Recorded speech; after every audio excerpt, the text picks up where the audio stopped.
পরীক্ষার্থীরা, আশা করি তোমরা সবাই ভালো আছো।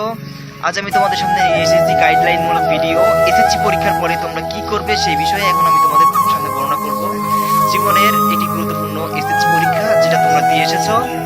জীবনে তোমাদের যত পরীক্ষা রয়েছে তার মধ্যে একটি গুরুত্বপূর্ণ পরীক্ষা হচ্ছে এসএসসি পরীক্ষা।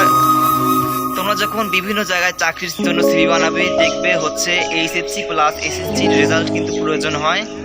আর এই এসএসসি রেজাল্ট তোমাদের পরবর্তীতে অ্যাডমিশনেও একটি গুরুত্বপূর্ণ প্রভাব ফেলে। অনেকের হয়তোবা পরীক্ষা অনেক ভালো হয়েছে, আবার অনেকের হয়তোবা পরীক্ষা আশানুরূপ হয়নি। তো যাদের পরীক্ষা আশানুরূপ হয়নি, মন খারাপ করার কিছু নেই, কপালে যা আছে সেটাই হবে। তো তোমরা মন খারাপ না করে পূর্ণদমে সামনে এগিয়ে যাও, সামনে ভালো কিছুই হবে ইনশাআল্লাহ। তো এসএসসি পরীক্ষার পরে তোমরা সবাইকে কি করবে সেই বিষয়ে এখন তোমাদের কিছু স্টেপ আমি বর্ণনা করব। প্রথম নাম্বার স্টেপ হচ্ছে তোমরা যেখানে পারো প্রথম মাসে ভ্রমণ করে নেবে। সেটা হতে পারে কোনো আত্মীয় স্বজনের বাড়িতে অথবা কোনো একটি দর্শনীয় স্থানে তোমরা ইচ্ছা মতো ট্যুর করবে, ঘুরে বেড়াবে, সেটা প্রথম এক মাসেই। কারণ তুমি যখন এসএসসির পরে এইচএসসি লাইফ শুরু করবে তখন দেখবে জীবনটা অনেক প্যারার মধ্যে থাকবে। কিন্তু তখন কলেজে উঠতে দেখবে হচ্ছে ইয়ার ফাইনাল পরীক্ষা চলে এসেছে, ইয়ার ফাইনাল পরীক্ষা আস্তে আস্তে দেখবে হচ্ছে এইচএসসি পরীক্ষা চলে এসেছে, এইচএসসি পরীক্ষা আস্তে আস্তে দেখবে অ্যাডমিশন চলে আসছে, মানে পুরো প্যারা যাবে এইচএসসি লাইফে। তো এটাই হচ্ছে মুখ্য সময় তোমাদের ঘুরে ফিরে বেড়ানোর। তোমরা যেখানে ভ্রমণ করতে চাও, যা করতে চাও তা এই ছুটির মধ্যে সব করে নেবে।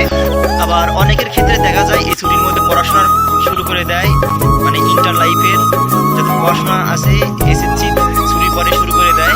তোমরা পড়াশোনা স্টার্ট করো, পড়াশোনা করা খারাপ নয়, তবে কিছু ভ্যাকেশন কাটানোর পরেই আবার পড়াশোনা শুরু করো।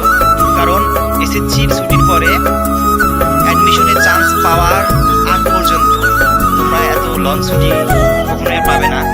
তো কিছুদিন ভ্যাকেশন কাটানোর পরে পড়াশোনা শুরু করবে। তো প্রথমে পড়াশোনা স্টার্ট করবে ইউটিউবের কোনো ক্লাস দেখে, মানে প্রথম পড়াশোনাটা শুরু করবে। আর বই পড়ার সময় বেশি পড়তে যাবে না, কারণ এখন যদি তুমি প্রথম থেকে কোনো ইন্টারমিডিয়েটের কোনো বই বেশি পড়তে যাও তাহলে তোমার মাথা কিন্তু হেলে যাবে। কারণ ইন্টারমিডিয়েটের অনেক বই অনেক বুঝে শুনে পড়তে হয়। তো যারা পড়াশোনা স্টার্ট করতে চাও তারা খুব অল্প করে পড়াশোনা স্টার্ট করবে। দ্বিতীয় স্টেপ হচ্ছে তোমরা বিভিন্ন প্রশিক্ষণ গ্রহণ করতে পারো, বিশেষ করে হচ্ছে কম্পিউটার প্রশিক্ষণ। কারণ হচ্ছে কম্পিউটার হচ্ছে আমাদের জীবনের সাথে ওতপ্রোতভাবে জড়িয়ে রয়েছে। বিভিন্ন প্রতিষ্ঠান থেকে তোমরা কম্পিউটার শিখে কম্পিউটার বিষয়ে দক্ষ হতে পারো, এটা তোমাদের জন্য একটি গুরুত্বপূর্ণ বিষয়। 8 নাম্বার স্টেপ হচ্ছে যে তোমরা তোমাদের ফিউচার এখন ঠিক করবে, অর্থাৎ ভবিষ্যতে তোমরা কি হতে চাও এই ছুটিটার মধ্যেই সবকিছু ঠিক করে রাখবে। কারণ হচ্ছে তোমাদের একটা কথা বলি, একটা নৌকা যখন একটা নদীতে ভাসানো হয় তখন তার একটা গন্তব্য থাকে এবং সেই গন্তব্যেই নৌকাটি যায়। এখন যদি তোমার কোনো গন্তব্য না থাকে তাহলে নৌকাটা কোথায় যাবে? ঠিক তেমনই তোমার জীবনের লক্ষ্য এখনই নির্ধারণ করতে হবে। তুমি ভবিষ্যতে কি হতে চাও, তোমার কোন দিকে ভালো লাগে সেটা এখনই নির্ধারণ করো এবং সেখানে পৌঁছাতে তোমার যা যা করতে হবে সেটা এখান থেকেই শুরু করো।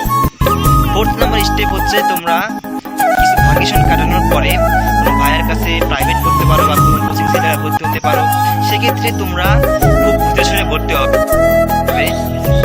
পারলে কয়েকদিন ফ্রি ক্লাস করে দেখবে তুমি ওখানে বুঝতে পারছো কিনা, তোমার মেন্টর তোমাকে ভালোভাবে বোঝাতে পারছে কিনা, এই সকল বিষয় খেয়াল রেখে তোমরা প্রতিষ্ঠানে ভর্তি হবে।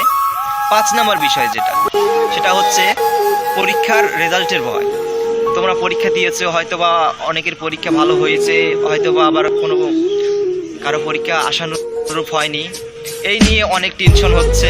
তো যা হওয়ার হয়ে গেছে, পরীক্ষা নিয়ে আর টেনশন করে কোনো লাভ নেই। তুমি যত টেনশন করবে ততই তুমি দুর্বল হয়ে পড়বে। তো মাথার মাঝে যত টেনশন রয়েছে সকল টেনশন তুমি ফেলে দাও, সৃষ্টিকর্তার উপর বিশ্বাস রাখো এবং তার কাছে প্রার্থনা করো, যা হবে ভালো হবে। সবসময় পজিটিভ চিন্তা মাথায় আনো, সর্বদা দুশ্চিন্তা মুক্ত থাকো এবং এই ছুটিটা খুব ভালোভাবে উপভোগ করো। তো বন্ধুরা, আজকের ভিডিও এই পর্যন্তই ছিল। এসএসসি পরীক্ষার রেজাল্টের পরে কলেজ কিভাবে চয়েস দিবে, কোথায় পড়লে ভালো হবে, কিভাবে পড়াশোনা করলে ভালো হবে। এই সকল ভিডিও মানে এই সকল রিলেটেড সকল ভিডিও আমার ইউটিউব চ্যানেলে তোমরা সব পেয়ে যাবে, সঠিক সময়ে আপলোড করা হবে। তো বন্ধুরা, যারা আমার চ্যানেলটি এখনো সাবস্ক্রাইব করোনি, দ্রুতই আমার চ্যানেলটি সাবস্ক্রাইব করে নাও। তোমরা কে কোন দিকে যেতে চাও, কোন দিকে গেলে তোমাদের ভালো হবে